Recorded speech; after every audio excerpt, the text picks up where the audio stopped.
ఒక ఊరి బయట ఒక కొండ ఉండేది. ఆ కొండ బోలెడు చెట్లు గడ్డితో చాలా పచ్చగా ఉండేది.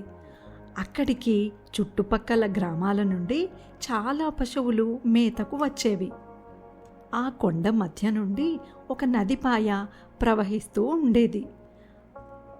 ఆ నదిని దాటడానికి ఒక చెక్క వంతెన మాత్రమే అడ్డంగా ఉండేది. అది చాలా చిన్నగా ఇరుకుగా ఉండేది.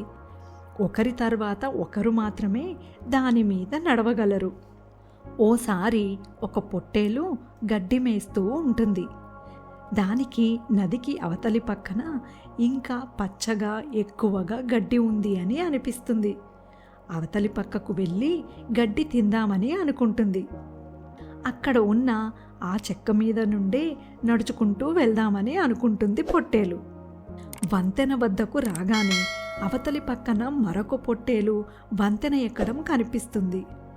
రెండు పొట్టేళ్ళు ఒకదానిని మరొకటి చూసి కూడా ఆ వంతెన మీద ఒక్కరే నడవగలరని తెలిసి కూడా పట్టించుకోకుండా అలాగే ముందుకు వెళ్తాయి.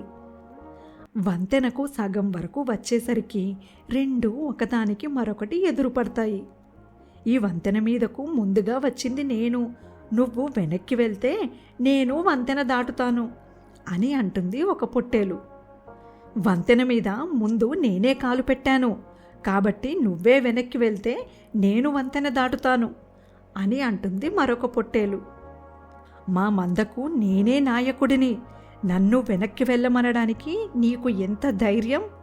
వంతెన నేనే ముందు దాటాలి, నువ్వు మర్యాదగా వెనక్కి వెళ్ళు అని మళ్ళీ అంటుంది ఒక పొట్టేలు. మా ఊళ్ళో అసలు నాతో పోటీపడి గెలిచిన వారే లేరు, ఎక్కువ మాట్లాడకుండా నువ్వే వెనక్కి వెళ్ళు అని అంతే గట్టిగా అంటుంది మరొక పొట్టేలు. ఇలా మాటా పెరిగి రెండు పొట్టేళ్ళు వంతెన మీదే కుమ్ముకోవడం మొదలు పెడతాయి. చిన్న వంతెన మీద అవి గట్టిగా ఢీకొట్టడంతో పట్టుతప్పి రెండూ నదిలో పడిపోతాయి. నీటి ప్రవాహం ఎక్కువగా ఉండడం వల్ల అవి రెండూ నీటిలో కొట్టుకుపోతాయి.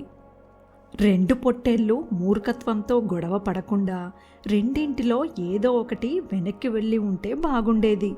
అన్నిసార్లు పంతం పనికిరాదు, కాస్త ముందు చూపు తెలివితేటలు ఉపయోగించాలి.